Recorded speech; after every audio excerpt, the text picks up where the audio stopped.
Selamat sore Bapak Ibu Saudara sekalian. Mari kita berdoa terlebih dahulu. Bapa di dalam surga, kami bersyukur ya Tuhan, di bulan April awal kami menjelang merayakan Jumat Agung dan Paskah, kami boleh dibawa masuk ke dalam satu perasaan terhadap penderitaan Kristus. Biarlah kami yang mungkin sebagian besar dari kami hidup di dalam kenyamanan, di dalam keamanan, di dalam dunia yang tidak terlalu menderita, kami boleh semakin melihat di dalam penderitaan Kristus, kami boleh berbagian di dalam rencananya. Kiranya Tuhan pakai perenungan firman hari ini boleh menjadi satu perenungan yang membawa kami semakin masuk ke dalam pemahaman cinta kasih Kristus bagi umat manusia. Kiranya Tuhan pakai berita firman Tuhan hari ini boleh menegur kami, boleh menguatkan kami, boleh membawa kami lebih mencintai Tuhan yang sudah mati dan bangkit bagi kami. Terima kasih ya Bapak, di dalam nama Tuhan Yesus kami sudah berdoa dan bersyukur. Amin. Sepanjang bulan April ini kita akan masuk di dalam suasana Minggu Sengsara Kristus. Hari ini kita akan bahas tentang penderitaan Kristus dan minggu depan kita akan masuk di dalam suasana Hosana ya, masuk dan saudara diingatkan minggu depan itu akan ada anak-anak sekolah minggu yang join ke kita. Dan anak-anak akan bawa daun palem, anak-anak akan pakai semacam kostum zaman dulu juga. Jadi minggu depan saudara seakan-akan masuk ke kota Yerusalem, akan disambut oleh penduduk Yerusalem yang cilik-cilik. Jadi ingat sekali lagi Pendeta Ivan sudah himbau kita minggu lalu untuk ya kita juga menyambut mereka ya. Jadi kalau anak-anak gini, halo, Hosana, saudara jangan kasih muka bete ya. Apa sih anak kecil? Gitu. Jangan, tapi mulai sambut dia, Hosana juga. Seakan-akan mereka adalah penduduk Yerusalem saat itu. Saya ingin mulai dengan satu pertanyaan saudara di dalam khotbah hari ini. Setiap dari kita akan berakhir di 2x1 dan di atasnya akan ada satu batu kecil yang bertuliskan dengan tentang lokasi kita dilahirkan dan juga tanggal kita dilahirkan dan tanggal kita berakhir juga. Dan kalau masih ada space di tengah-tengahnya itu akan ada satu kalimat yang saudara boleh pilih. Kalimat apa yang menggambarkan hidup saudara. Misalnya banyak orang yang memilih kalimat-kalimat itu sebagai gambaran bagi dirinya, cuplik-cuplik ayat ya, aku sudah mengakhiri sampai garis finish. Padahal mungkin dia masih tenang-tenang di garis start, tapi banyak ya itu salah satu ayat yang favorit di situ. Aku sudah mengakhiri dengan setia, ada kalimat-kalimat ayat-ayat lain yang favorit. Tapi kalau di dalam Yohanes Pembaptis kita lihat ya, di dalam Yohanes Pembaptis penulis Alkitab sendiri menuliskan Yohanes seseorang yang tidak pernah berbuat mujizat, tetapi segala yang dikatakan tentang Kristus adalah benar. Sekarang saya ajak saudara untuk coba sekarang merenungkan kalau saudara punya waktu sekarang, kalimat apa atau ayat apa yang saudara pilih untuk menggambarkan hidup saudara nanti di batu nisan tersebut. Kalimat apa yang saudara ingin torehkan di situ yang menggambarkan hidup saudara? Atau ayat apa juga boleh. Pas ya, hujan-hujan, mendung-mendung, disuruh merenungkan tentang begini-ginian. Ya ini Minggu Sengsara. Dan sekarang coba ini aja sudah pusing, saya akan bikin saudara lebih pusing lagi. Coba sekarang pikirkan, bukan satu kalimat panjang, saya adalah seorang yang pernah melakukan ini dan itu, anaknya berapa, bukan itu.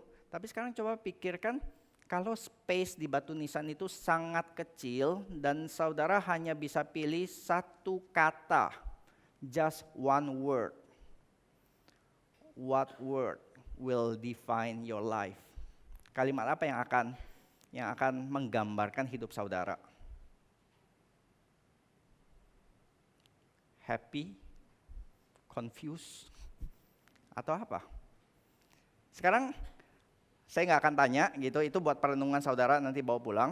Tapi kalau kita merenungkan tentang Kristus, kalau Kristus hanya boleh dengan satu kata, kata apa saudara? Satu kata, kata apa yang akan menggambarkan seluruh kehidupan Kristus? Apa? Hah? Sorry, lebih keras. Kasih.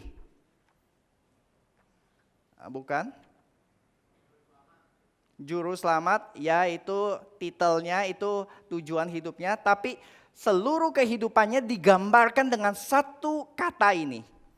Satu kata yang sebenarnya kita sering ucapkan setiap minggu di sini ya. Lahir dari anak darah Maria, lalu seluruh hidupnya sebelum lahir dari anak darah Maria, lalu mati dan dikuburkan. Di tengah-tengahnya seluruh hidup itu digambarkan dengan satu kata kan, apa? Menderita di bawah pemerintahan Pontius Pilatus. Menderita, suffering. Dan ketika Kristus dinubuatkan di kitab Yesaya, dia adalah the suffering servant. Jadi seluruh kehidupan Yesus itu bukan hanya di dalam salib, bukan hanya di atas salib dia digambarkan sebagai Kristus yang menderita, tetapi seluruh hidupnya mulai dari inkarnasinya sampai kematiannya adalah penderitaan yang makin lama makin naik. Dan hari ini kita akan tidak membahas salib, tapi kita akan membahas bayang-bayang salib. Di mana? Bukan di Bukit Golgota, tetapi di Taman Getsemani. Kita akan melihat disinilah cicipan penderitaan Kristus yang begitu rupa, sampai sebelum dia harus mencucurkan darah di Bukit Golgota, dia menitikkan darah di Taman Getsemani. Mari kita membuka dari Matius 26. Matius 26, ada 11 ayat yang kita bahas hari ini. Matius 26 ayat 36 sampai 46. Matius 26 ayat 36 sampai 46. Saya akan membaca ayat yang 36, saudara sekalian yang 37 dan seterusnya. Maka sampailah Yesus bersama-sama murid-muridnya ke suatu tempat yang bernama Getsemani, yang arti awalnya ada oil press. Itu apa? Anggur yang diperas.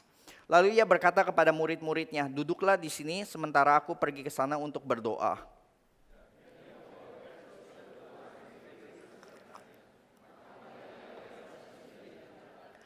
Lalu katanya kepada mereka, hatiku sangat sedih, seperti mau mati rasanya. Tinggallah di sini dan berjaga-jagalah dengan aku.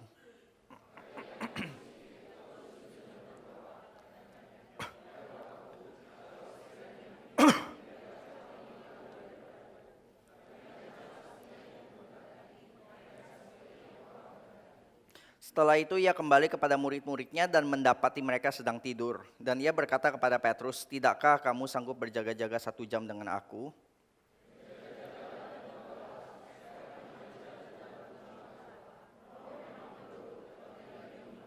Lalu ia pergi untuk kedua kalinya dan berdoa katanya, ya Bapakku, jikalau cawan ini tidak mungkin lalu, kecuali apabila aku meminumnya, jadilah kehendakmu.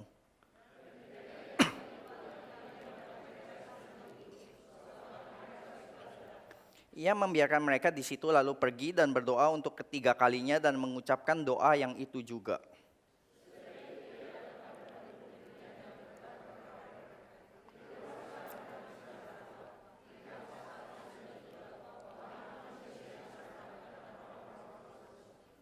Bangunlah, marilah kita pergi, dia yang menyerahkan aku sudah dekat.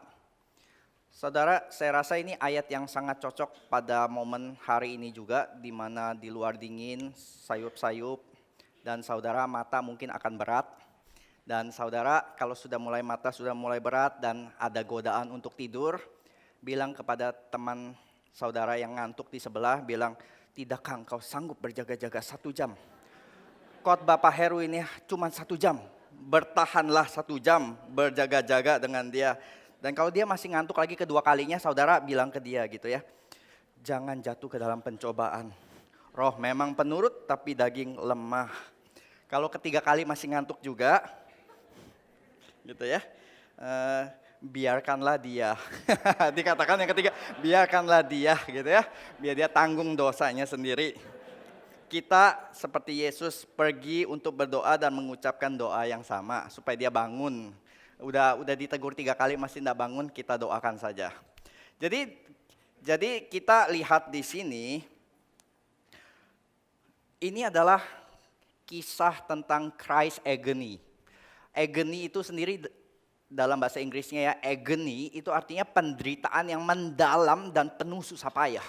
Jadi agak panjang ya satu kata, tapi kalau untuk ditranslate ke bahasa Indonesia itu jadi panjang sekali. Penderitaan yang mendalam dan penuh susah payah yang biasanya itu dipakai untuk untuk para atlet Olympic Games yang sedang bergulat, sedang susah payah, sedang terengah-engah, sedang mungkin harus yang sudah kecapean mau menyerah tapi harus tetap lari.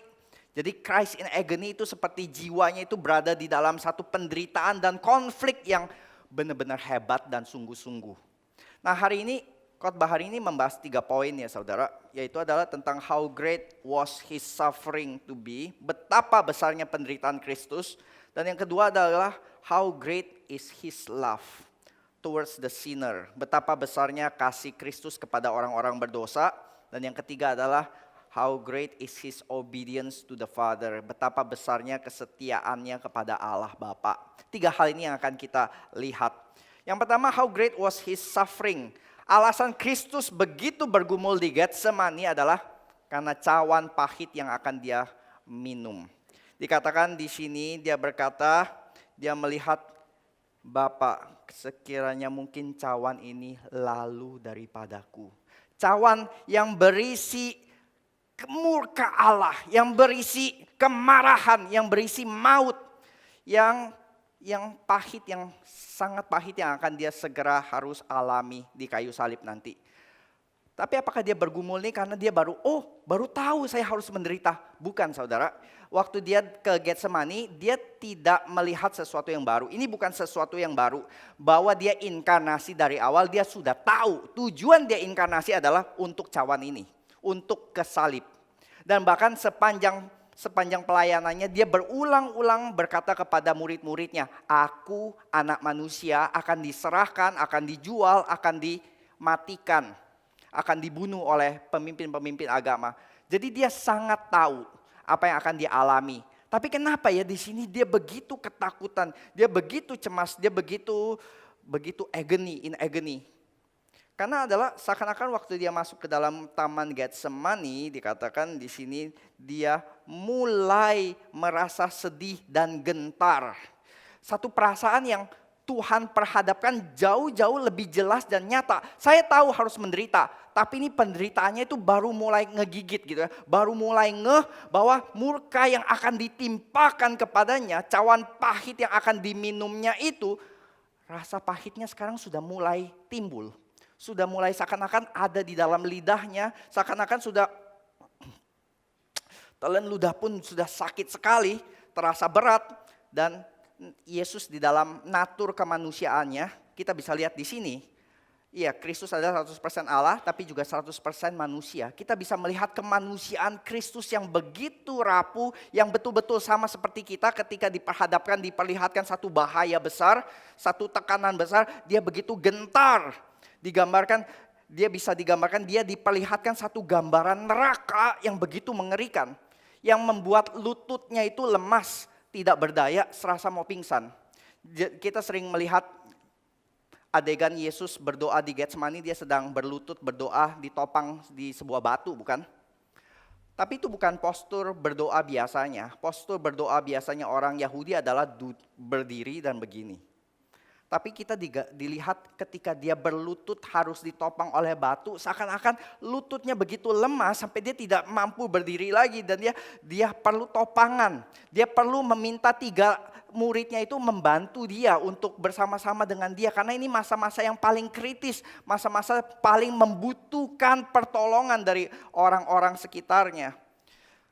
Saudara mungkin juga bisa mulai merasakan ini misalnya begini ya, kalau saudara itu punya satu penyakit di dalam yang dokter bilang nanti 6 bulan kemudian harus dioperasi.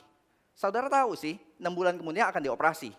6 bulan kemudian saudara tahu gitu operasi itu artinya perutnya akan dibuka, dibelek lalu akan di operasi gitu, bagian-bagian tersebut begitu, saudara tahu gitu, saudara ngeri gitu, 6 bulan lagi ya, wah 3 bulan lagi ya, 2 bulan lagi ya. Tapi kengerian itu tiba-tiba menjadi amplified, menjadi besar sekali ketika saudara itu disuruh ganti baju pasien, terus disuruh tidur di ranjang besi itu dan didorong ke ruang operasi, dan sebelumnya sudah mulai dibius, tapi di tengah-tengah biusan yang masih belum total itu, saudara waktu didorong ke meja operasi, dalam ruang operasi saudara sayup-sayup melihat, jarum suntiknya gede banget. Terus ada lihat, itu apa, pisau operasi dokter. Loh kok kayak pisau jagal itu. Terus ada palu, ada gergaji. Hah, ini operasi atau bengkel? Gitu. Saudara mulai mau melawan tapi sudah nggak ada kekuatan. Ini apa ini? Ngeri sekali. Di kengerian itu tapi obat biusnya sudah bekerja. Saudara cemas seperti itu. Pernah gak merasakan kecemasan yang luar biasa seperti itu? Yang benar-benar keep crippling saudara. Yang betul-betul membuat lemas dan lumpuh saudara. Kecemasan yang sebersit itu langsung lemes, lutut gitu. Saya pernah ngalamin saudara. Saudara mungkin juga pernah. Waktu di satu mall, kita lagi jalan-jalan, saya dengan keluarga. Istri lagi ke toilet bawa anak yang paling kecil kencing. Saya disuruh jaga 2 kokonya kan. Koko yang besar, koko yang kecil, ya adiknya yang tengah gitu. Ada mainan Lego besar. Daddy foto anak yang gede gitu ya, foto-foto dia, gaya begini, akhirnya jadi tukang foto dia semua. Dan setelah itu teman saya datang gitu, saya pikir anak kedua saya lagi main-main sama mereka gitu. Terus saya tanya, si Shane mana? Gak ada. Saat itu juga hati mau copot, saya lihat semua gak ada. Nggak ada itu, apalagi kemarin baru baca-baca yang itu loh, yang mall anak diculik, ginjalnya diambil, wih panik banget gitu, mana ini? Terus waktu lebih panik lagi istri keluar, mana Shine? Wah makin panik gitu, wah panik banget, gila. Terus wih nggak ada, wah paniknya itu luar biasa gitu, kita cari.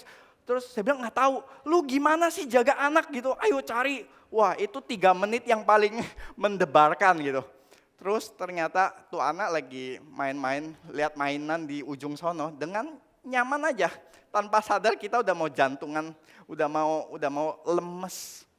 Kira-kira seperti itu ya saudara. Ketika saudara mendapatkan perasaan crippling yang betul-betul panik besar dan kengerian seperti yang mungkin bisa dialami oleh Sadrak, Mesak, Abednego ketika harus melihat tungku perapian yang begitu panas.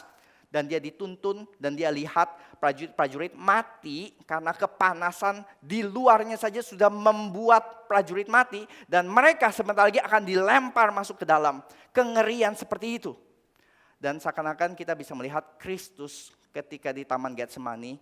Kristus sedang dibawa ke pintu perapian. Tungku perapian yang jauh-jauh lebih panas daripada api yang sudah dipanasan 7 kali lipat. Karena ini adalah api murka Allah yang lebih dahsyat dan mengerikan. Yang dikatakan begitu mengerikannya sampai orang-orang di kitab Wahyu ketika melihat murka amarah anak domba Allah. Mereka minta biarlah gunung-gunung tertimpa pada kami. Lebih baik kami mati ditimpa gunung daripada kami harus menghadapi murka anak domba Allah.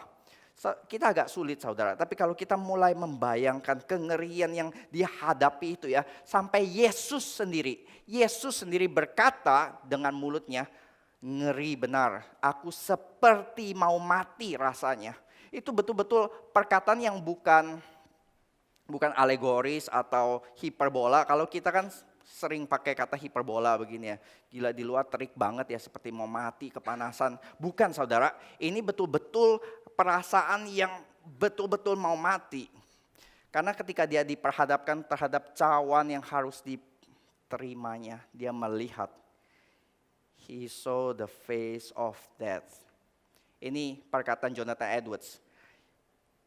Tuhan Yesus dibawa untuk melihat kepada cawan yang akan diterimanya. Dan dia melihat wajah kematian. wajah maut yang harus diterimanya. Murka Allah yang harus diterimanya. Dan itu bahkan sampai membuat efek badani. Bukan hanya secara spiritual, bukan hanya secara jiwa, tapi juga secara tubuh gitu. Bahwa jiwa dan tubuh tidak bisa terpisah, peluhnya menjadi titik-titik darah, dan medis menyatakan kalau seseorang itu di dalam tekanan yang begitu besar, dalam stres yang begitu besar, berlebihan, pembuluh darah bisa pecah dan darah itu ikut keluar bersama-sama dengan keringat keluar. Dan saudara, ini bukan tengah siang bolong di mana orang keringatan. Ini diperkirakan mereka ke Taman Getsemani itu jam 11 malam atau midnight, di mana itu dingin sekali. Dan Yesus berkeringat. Dan Yesus betul-betul berkeringat di tengah-tengah kedinginan ini sampai keluar keringat darah. Jadi kenapa sih Tuhan Yesus sampai begitu ketakutannya? Saudara pernah di dalam AC yang begitu dingin keringetan? Dengan di salju sampai keringatan besar, ketakutan dengan penuh begitu? Mungkin tidak pernah, tapi ini yang namanya begitu ketakutan yang luar biasa. Kenapa Tuhan Yesus tuh sampai ketakutan begitu? Ketakutan kalau kita lihat ya.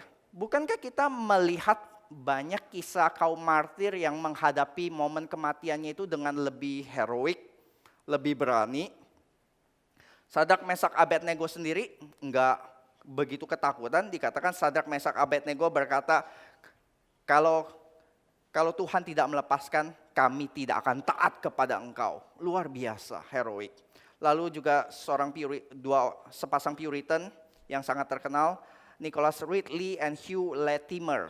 Waktu mereka dibakar bersama-sama, seorang berkata kepada rekannya di sebelah, Mr. Ridley, hari ini kita akan menjadi lilin yang menyala. Kita akan dibakar, yes kita akan dibakar. Tapi kita akan menjadi lilin yang menyala bagi Inggris, yang saya percaya dalam anugerah Tuhan tidak akan pernah padam. Ya, kami akan dibakar, tapi kami akan jadi lilin yang menerangi seluruh Inggris. Para martir tenang ketika menghadapi kematian. Bahkan Stefanus ketika dirajam batu, dia tenang. Kenapa para martir tenang? Kita bisa dapat hint-nya dari Stefanus ya. Karena mereka melihat ketika mereka mati, Stefanus melihat surga terbuka bagi mereka.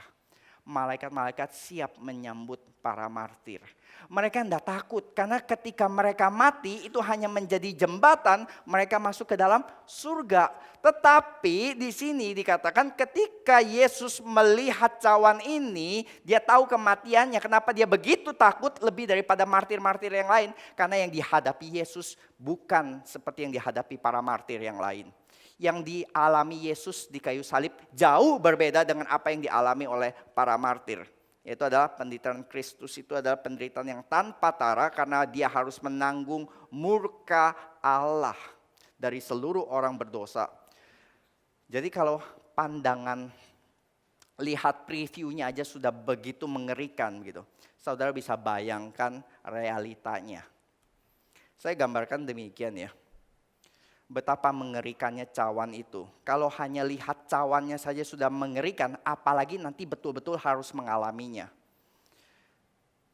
Saudara pernah nonton film horor sampai terbawa-bawa mimpi buruk dan bangunnya itu sampai keringatan semuanya. Misalnya di sini siapa? David ya, Fit. Senang nonton zombie ya, Fit? Enggak ya, Vilo deh ya, Vilo besar. Kalau dikejar zombie, zombinya kenyang. Jadi waktu dikejar-kejar si Vilo ya, dikejar-kejar zombie mengerikan. Wah dia tengah-tengah lari, ternyata seluruh RMCI sudah jadi zombie. Dan dia di lantai 6 gitu, dia turun tangga darurat. Lalu sampai di lantai 4 dia buka pintu gitu. Zombie lagi semua, malah zombinya ikutan kejar dia. Wah dia turun tangga, liftnya udah gak jalan, lalu turun tangga. Cepat-cepat zombinya juga ikut turun tangga, kejar-kejar dia. Dia bilang tenang, nanti di lantai dasar kita ada akses menuju ke taman lalu pergi keluar. Waktu dia sampai terengah-engah, sudah sampai di lantai dasar. Waktu dia buka terkunci saudara. Terus dia lihat ke belakang, zombinya udah gak usah lari-lari. Zombinya lagi turun pelan-pelan. Dengan rame-rame semua dan siap menikmati santap malam mereka gitu. Dan di tengah-tengah semua kengerian itu terpojok muka-muka zombie yang mengerikan. Dan di tengah-tengah Sebelum detik-detik mematikan, bagi Philo hanya berkata, I am finished. Kalau Yesus kan berkata, it is finished. Kalau dia berkata, I am finished. I am finished. Waktu dia udah mau digigit, udah mau mati, terus dia baru bangun. Wah, ternyata mimpi buruk doang, keringetan gitu. Tapi waktu dia keluar ruangan, betulan zombie semua. Wah, itu kira-kira yang lebih mengerikan dari mimpi buruk gitu. Kalau ini hanya mimpi buruknya, kenyataannya itu betul-betul mengerikan sekali gitu. Saudara mungkin sebagai orang tua nggak tahu pernah mengalami atau enggak gitu. Saya pernah mengalami waktu masih saya kecil. Saya mimpi dengan satu mimpi buruk yang sangat vivid, yang sangat jelas, mama saya mati. Mama saya mati, saya lupa bagaimana matinya, tapi waktu bangun, saya langsung keringetan, ternganga, langsung menangis. Menangis terseduh-seduh begitu. Dan tapi waktu lihat ke ranjang mama begitu, waktu itu masih satu kamar, masih anak remaja gitu. Dengan satu kegentaran gitu. Mama masih lying down gitu, masih tidur. Terus datang ke situ, terus gitu. Oh, masih hidup. Wah, tenang, tenang banget. Tapi kira-kira itu yang saudara bisa rasakan, kengerian seperti itu ya. Penderitaan fisik yang Yesus alami, yang kita bisa lihat di film The Passion of the Christ, di mana seluruh tubuh Yesus tidak ada satu bagian yang tidak berdarah. Yang kita lihat saja sudah mengerikan, yang kita pikir gila mengerikan sekali.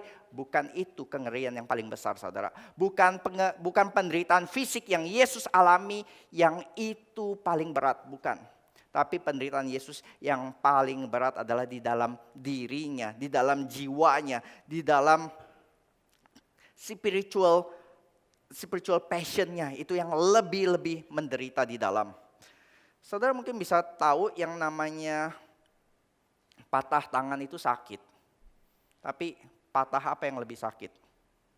Patah hati saudara. Patah tangan itu 6 bulan sembuh. Patah hati itu 6 tahun belum tentu selesai. 6 bulan patah kaki itu patah tangan nyambung. Patah hati 6 tahun belum tentu nyambung. Gitu. Kita tahu sakitnya itu ya luar biasa. Dan saudara juga tahu kesakitannya itu lain gitu. Kalau fisik kita betul-betul real. Tapi kalau kesakitan yang di dalam, yang secara fisik, secara emosi, itu kesakitannya lain gitu. Kesakitan emosi yang luar biasa. Dimana saudara kalau pernah disakiti, saudara pernah di backstabbing, saudara pernah mengalami apa yang namanya selingkuh. Itu betul-betul luar biasa menyakitkan. Yang di dalam. Yang makanya ada satu lagu sakitnya tuh di sini gitu. Bukan di mana, bukan fisik yang lain, tapi sakitnya tuh di dalam gitu. Yang sulit digambarkan dengan kata-kata. Itu yang pertama, begitu besarnya penderitaan Kristus. Tapi di dalam besarnya penderitaan Kristus, kita bisa melihat betapa besarnya kasih Kristus. Betapa besarnya kasih Kristus kepada orang berdosa. Kenapa Allah Bapa itu memperlihatkan cawan pahit ini di Taman Getsemani? Kenapa harus ada preview ini dulu? Kenapa nggak langsung nanti di kayu salib? Kenapa harus ada semacam cicipannya dulu begitu? Karena perlu sekali, karena supaya Kristus nanti waktu dia datang betul-betul minum, di sini kan dia hanya melihat cawan pahit ini. Tapi nanti di kayu salib dia betul-betul harus minum. Dia sadar sesadar-sadarnya apa yang dia akan minum, apa yang dia akan terima. Jadi Kristus itu bukan datang ke kayu salib di blindfolded, enggak tahu apa yang akan terjadi. Atau seperti Ishak yang enggak tahu kenapa Abraham bawa dia ke atas gunung. Mau apa ya Pak? Di situ kita akan mempersembahkan, mana dombanya? Nanti aja. Enggak. Di sini Yesus bukan seperti Ishak yang dibawa ke tempat pengorbanan tanpa tahu, tanpa kesadaran. Tapi Yesus betul-betul dibawa ke Taman Getsemani untuk melihat yang namanya kengerian cawan murka Allah. Kristus sebagai Allah sangat tahu cawan pahit itu. Sangat tahu. Tapi yang lebih penting lagi, ketika Kristus nanti mengalami cawan pahit ini di kayu salib, dia mengalami sebagai manusia juga. Karena itu dia perlu diperlihatkan tindakan Kristus untuk melihat cawan ini, tindakan Kristus sebagai natur kemanusiaannya. Jadi kita nggak bisa bilang Kristus kesalib itu karena dia terpaksa, karena dia tidak ada pilihan. Enggak. Kristus kesalib dengan penuh kesadaran. Karena dia punya pilihan. Kalau Yesus tidak mau ambil cawan ini, maka dia bisa saja tidak ke usaha Taman Getsemani. Karena Yudas tahu ini lokasi Taman Getsemani. Dan kalaupun Yudas datang dan Yesus tiba-tiba berubah pikiran gak mau ambil cawan ini, dia pergi juga bisa. Masih ada pilihan untuk dia mundur. Masih ada pilihan untuk dia tidak mengambil cawan ini. Tapi justru disinilah besarnya kasih Kristus. Kengerian cawan ini yang membuat Yesus berlutut, berkeringat darah. Yang begitu mengerikan, tadi kita sudah lihat. Tapi ada satu hal yang lebih besar daripada kengerian cawan tersebut. Yaitu adalah besarnya kasih Kristus. Hatinya itu penuh tekanan berat. Tetesan darah, Jonathan Edwards bilang, tetesan darah yang jatuh ke tanah adalah manifestasi dari lautan cinta dalam hati Kristus. Waktu Yesus diperlihatkan tentang cawan ini, ketika dia harus melihat cawan murka Allah yang hitam mengerikan ini, dia bisa seakan-akan diperlihatkan, kamu yakin mau ambil cawan ini? Ini cawan apa? Murka Allah. Siapa yang harusnya menanggung murka Allah ini? Orang-orang berdosa, manusia berdosa. Seperti siapa? Seperti mereka, 3 muridnya. Dan apa yang dilihat kepada Yesus? Apa yang dilihat oleh Yesus? 3 muridnya sedang tidur. Kamu mau mati demi mereka. Kamu mau mati demi orang-orang yang tidak tahu berterima kasih kepada kamu. Yang di momen-momen paling penting yang seharusnya mendukung kamu, mereka lebih pilih untuk tidur.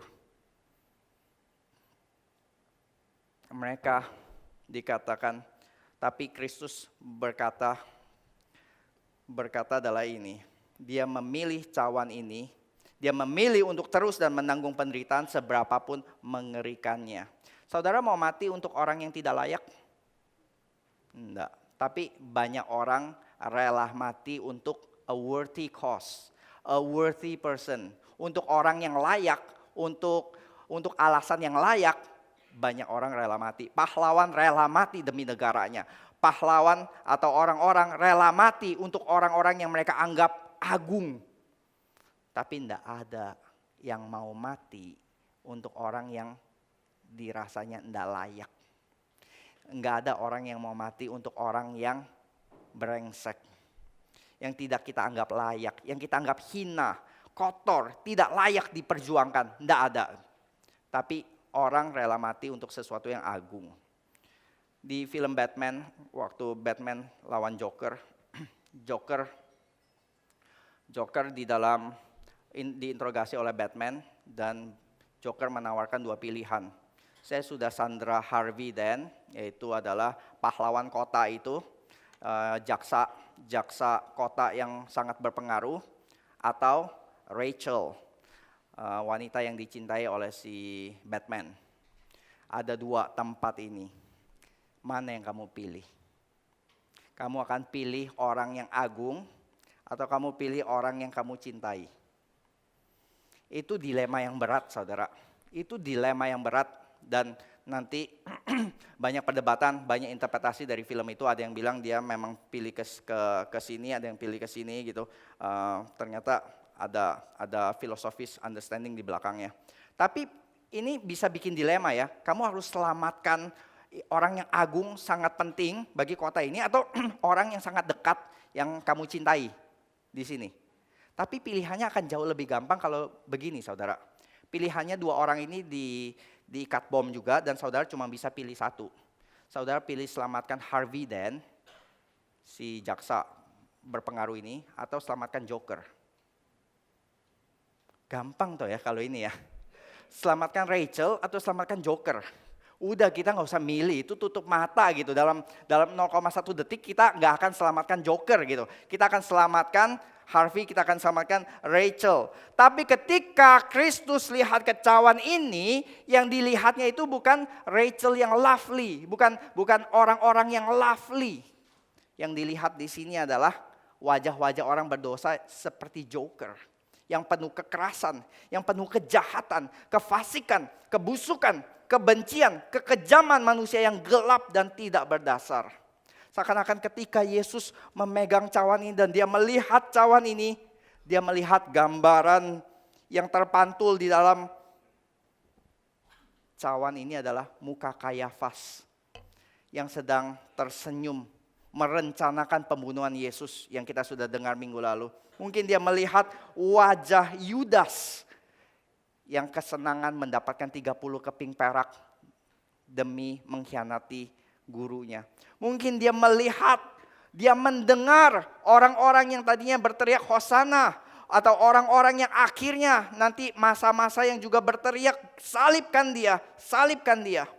Mungkin di cawan ini dia juga mendengar lecutan cambuk yang merobek kulit, caci maki, cemoohan, hinaan orang-orang di sekitar salib. Yang penuh dengan suara-suara, penuh dengan gambaran-gambaran kekerasan, kekejaman, kebencian. Sampai tiba-tiba, kalau di dalam film, tiba-tiba hening. Tiba-tiba semua gelap. Tiba-tiba semua tidak ada suara lagi. Cawan pahit itu hanya digambarkan dengan kegelapan tanpa ujung yang kita bisa mulai rasakan di dalam lidah kita. Satu kepahitan, penuh racun dan dendam. Tapi justru di tengah kegelapan itu bukan kita dapat melihat kilauan indahnya cinta kasih Tuhan. Saudara kalau beli berlian di toko emas, di toko berlian, pasti dia akan taruh berlian di beludru hitam. Supaya kilaunya itu lebih kontras dibandingkan dengan kegelapan tersebut. Jadi di balik semuanya ini Tuhan Yesus melihat satu lagi. Bukan hanya wajah orang-orang berdosa dan semua. Dia juga melihat wajah si setan sendiri.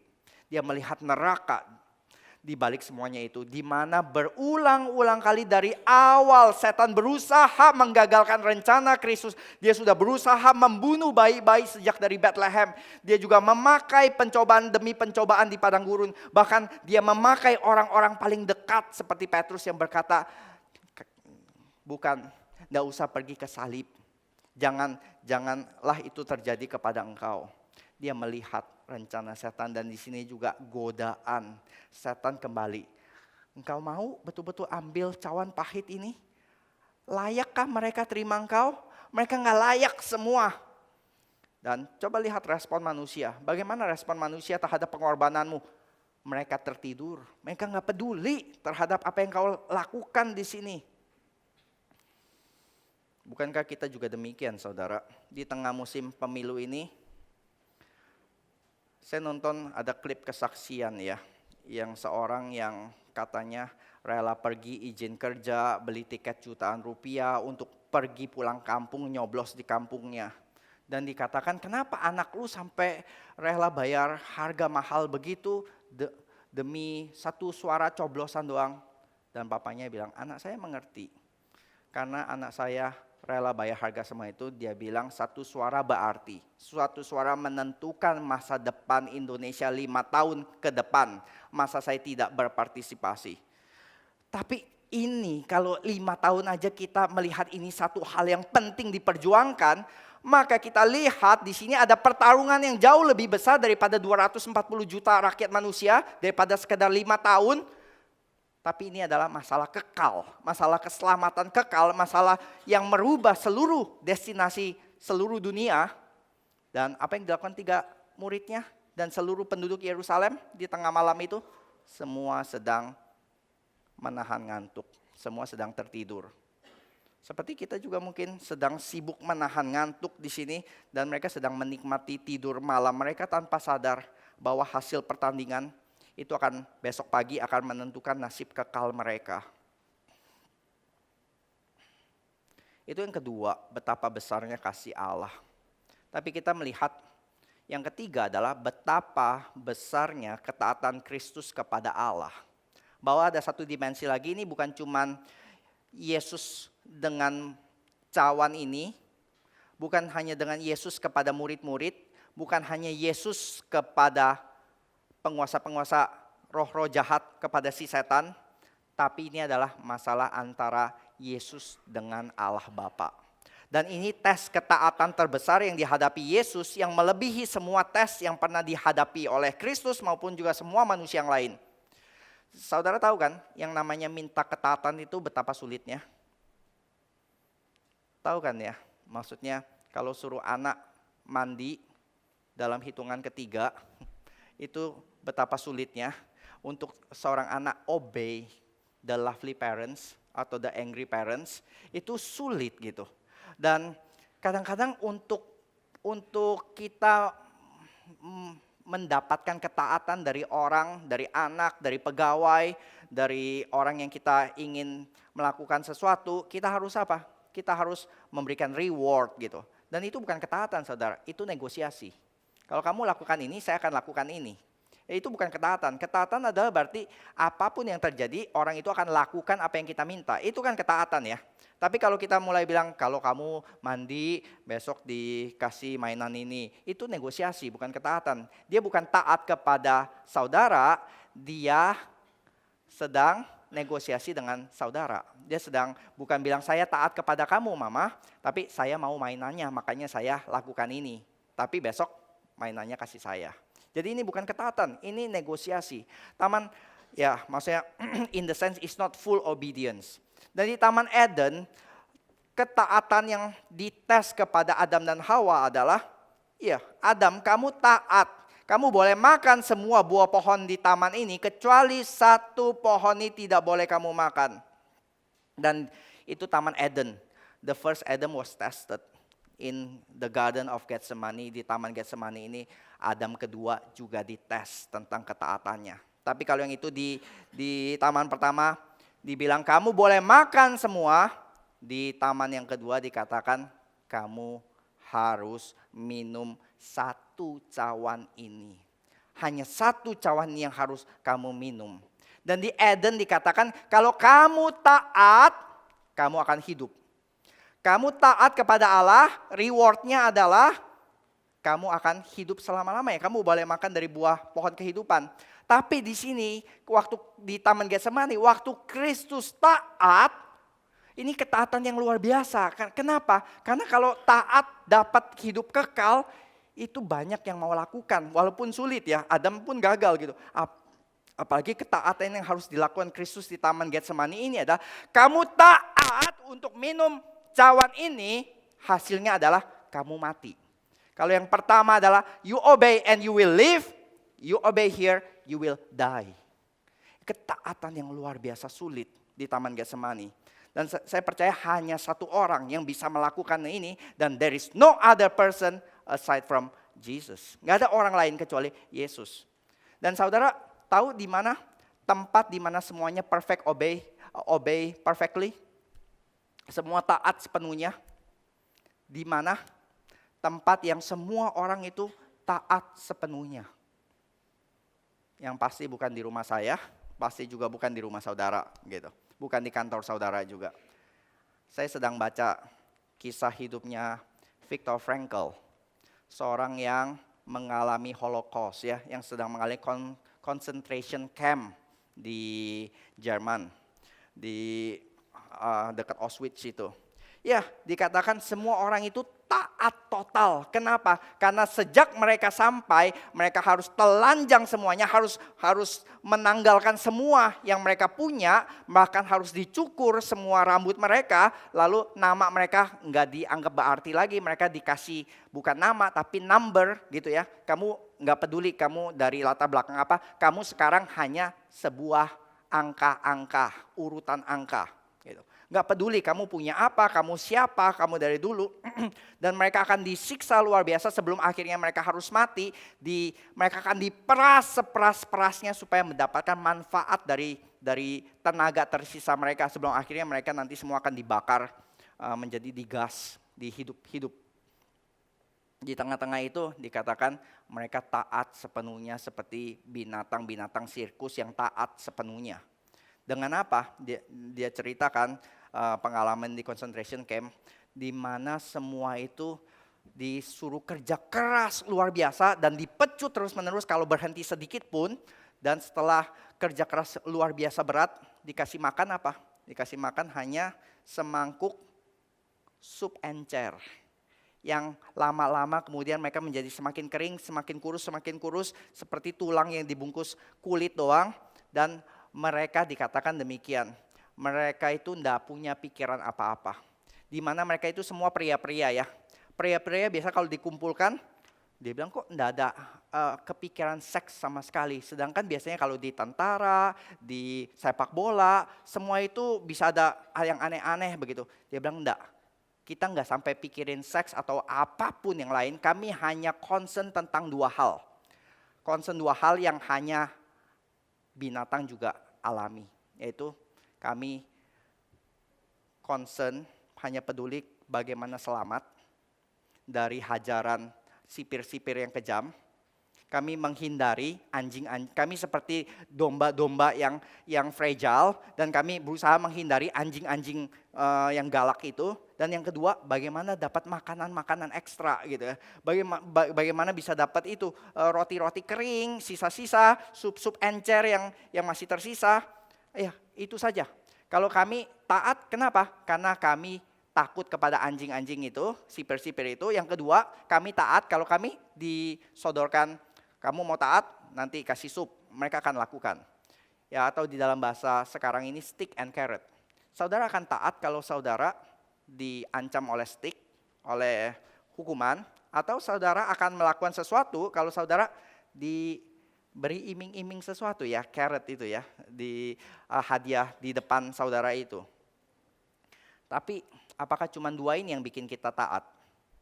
Dia bilang enggak. Ada satu hal lagi yang jauh lebih powerful sebenarnya. Tapi sangat sulit dilakukan.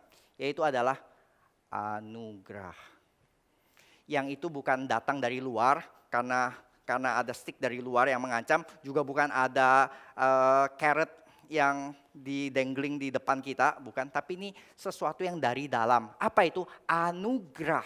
Dan dia bilang begini, kami pernah ketemu satu commander SS Nazi yang menjaga ini ya, pimpinannya begitu ya, yang mestinya sangat kejam mengerikan karena mandor-mandornya aja udah serem, apalagi atasannya. Tapi kita belajar dari informasi dari seorang dokter yang juga tahanan gitu, dan dia kasih tahu rahasia. Commander SS ini sering mengeluarkan uangnya sendiri yang tidak kecil katanya untuk membeli obat-obatan untuk para napi. Yang obat-obatan yang disediakan Nazi itu sangat-sangat minim gitu ya. Sangat-sangat minim. Karena itu commander ini sering membeli dengan uangnya sendiri. Dan napi-napi sangat respect kepada dia.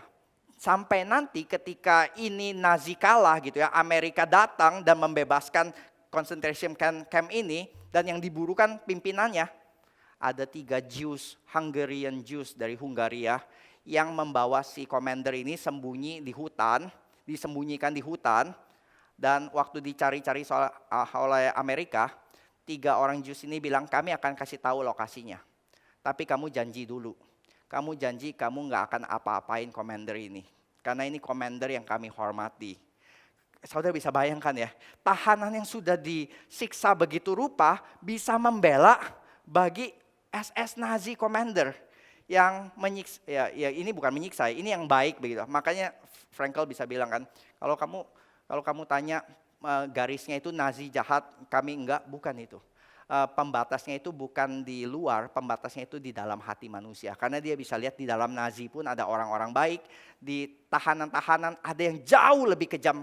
Orang-orang Jew sendiri yang jauh lebih kejam daripada Nazi. Jadi dia bilang kita tidak bisa begitu gampang membaginya.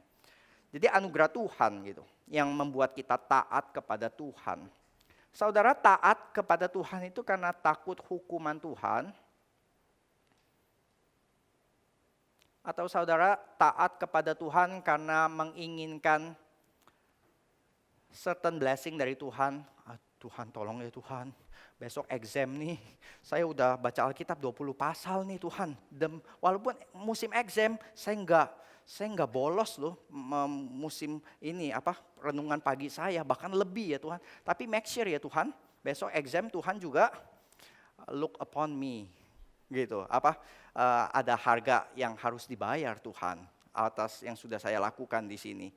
Saudara taat karena takut hukuman, atau saudara taat kepada Tuhan karena menginginkan blessing, atau yang ketiga, saudara taat karena sudah mengalami anugerah Tuhan.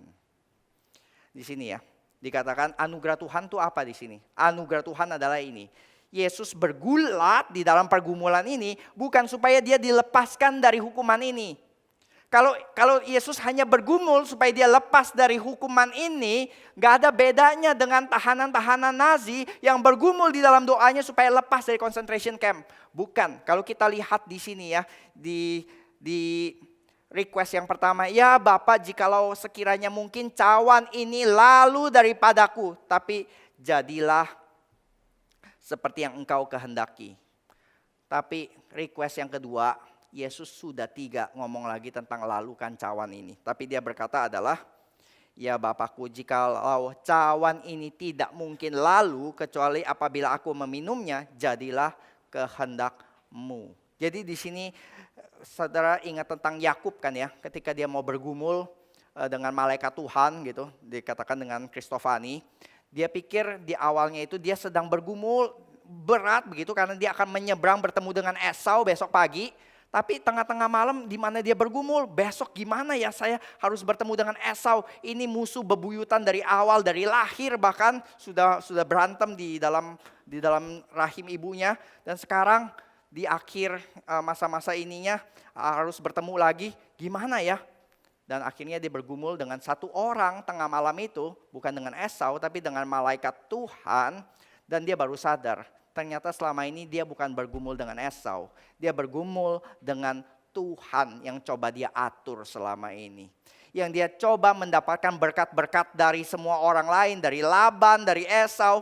Baru dia sadar. Ternyata mustinya adalah dia untuk mendapatkan berkat Allah. Jadi ketika dia bergulat dengan Allah, ditutup dengan Esau berkata, aku tidak akan biarkan kau pergi sebelum engkau memberi berkat kepada aku. Jadi dia tahu pergumulannya bukan antara saya dan Esau lagi. Bukan, pergumulan aku adalah antara aku dengan Allah.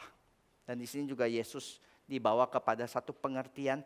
Ini bukan masalah lepas dari penderitaan cawan ini. Bukan. Tapi adalah yang Yesus semakin dibukakan di sini di dalam doanya adalah Yesus tidak minta cawan pahit itu lagi, tapi yang benar-benar menjadi satu fokus dari permohonan doanya adalah kehendak Tuhan jadi. Kehendak Tuhan jadi. Ini misi yang tidak boleh gagal. Ini misi yang terlalu berat. Dan kalau Kristus gagal di dalam misi utama ini, maka tidak ada pengharapan bagi kita semua saudara.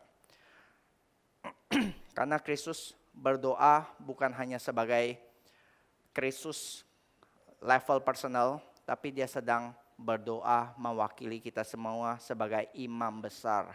Sebagaimana nanti Yakub setelah menang dia diganti namanya karena dia bergumul mewakili seluruh keturunannya.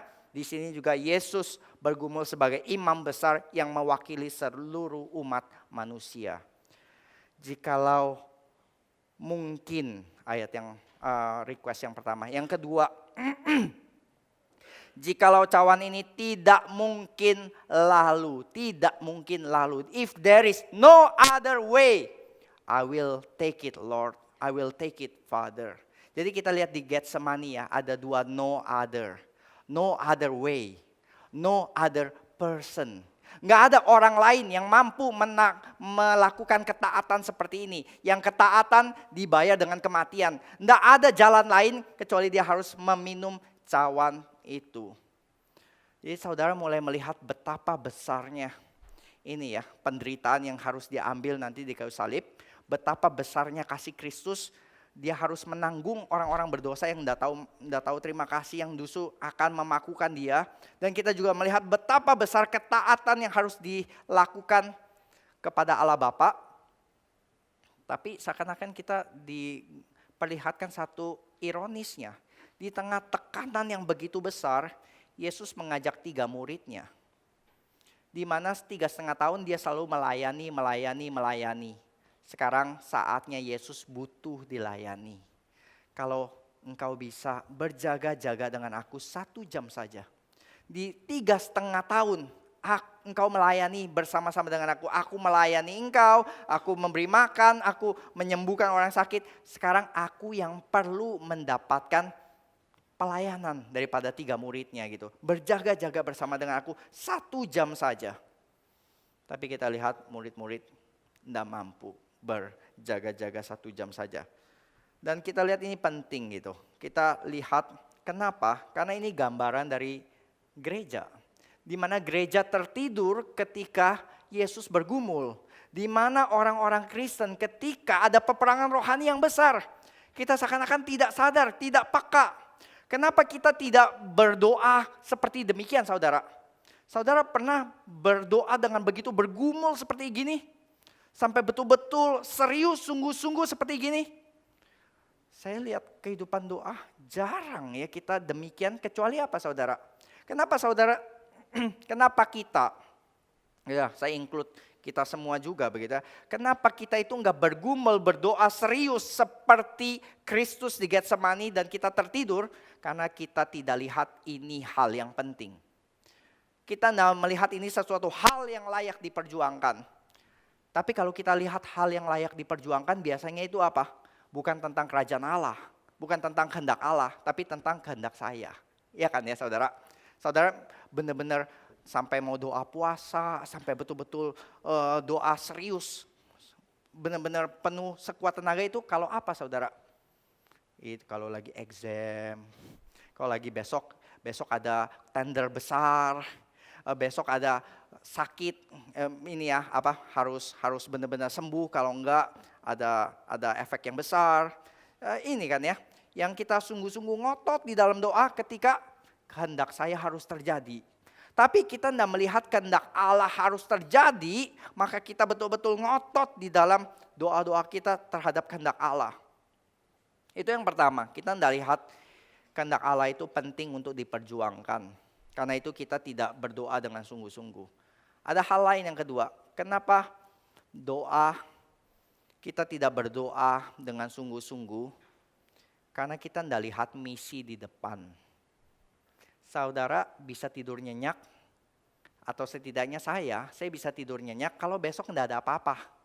Kayak kemarin saya kurang bisa tidur karena saya khotbah 2 kali, pagi dan sore. Sedangkan sampai tengah malam masih belum ada ide begitu ya. Itu masih harus nggak bisa tidur dengan nyenyak gitu. Harus bergumul terus. Tapi kalau besok tidak ada apa-apa, maka saya tidur nyenyak. Saya tidur dengan nyenyak. Tapi kalau ada misi di depan, maka kita akan sulit tidur. Kita akan nggak berani tidur. Kalau saudara besok ada flight jam 5 pagi, berarti harus sampai di bandara jam 3 pagi, saudara bisa tidur nyenyak malam ini?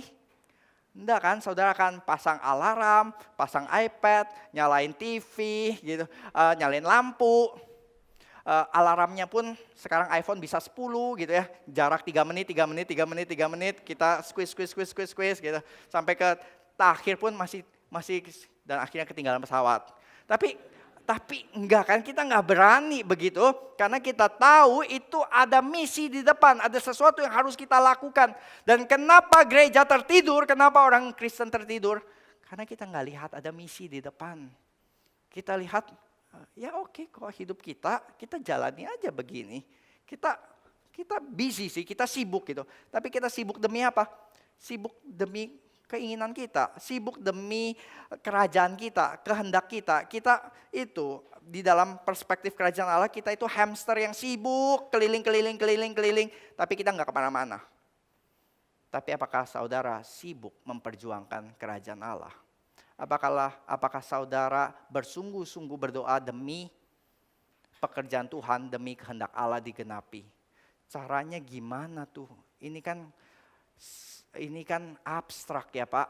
Saya akan tutup dengan satu aplikasi ya, yang saudara bisa lakukan dan saya percaya sulit dilakukan. Percaya saudara?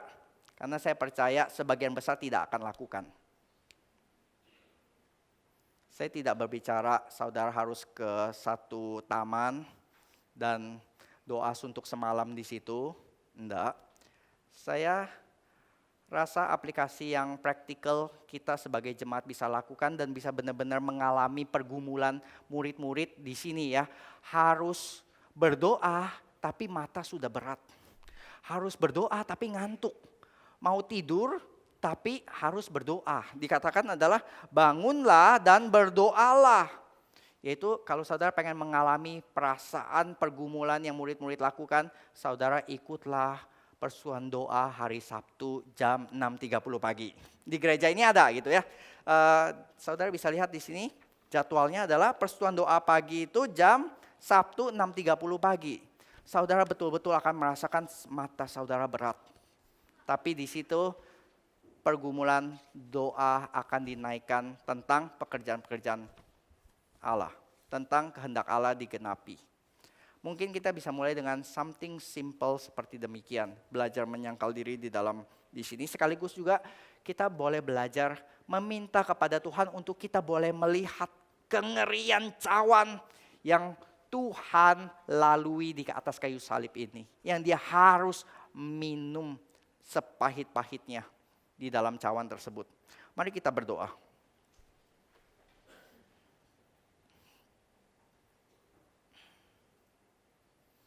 Bapa di dalam surga, kami sadar ya Tuhan, otak kami, pikiran kami tidak mampu memahami, mengerti penderitaan yang harus ditampung Kristus, ditanggung Kristus, dialami Kristus, cawan hitam pahit mengerikan yang diminum Kristus. Kami lebih seperti para murid yang don't care, yang nggak peduli dan mungkin tertidur, lebih melihat kepada hal-hal yang kami ingin lakukan. Kami mata sudah berat, kami sudah terbuai oleh sepoi-sepoi angin dunia ini, dan kami tidak melihat kepada apa yang Kristus alami. Karena itu di dalam bulan April ini ya Tuhan, ketika kami merenungi tentang Jumat Agung dan Paskah, biarlah tahun ini ya Tuhan kami boleh memahami penderitaan Kristus sedikit lebih dibanding tahun lalu ya Tuhan.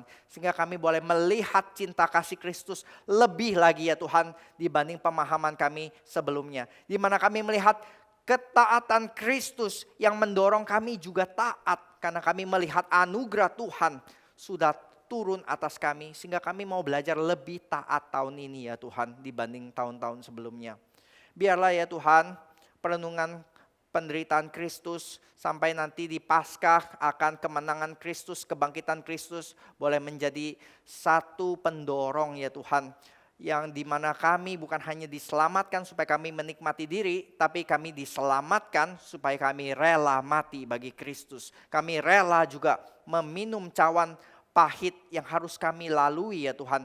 Demi kami menyatakan kehendak Tuhan di dalam hidup kami. Terima kasih ya Bapak, kami serahkan setiap dari kami di dalam satu nama Tuhan kami Yesus Kristus. Amin.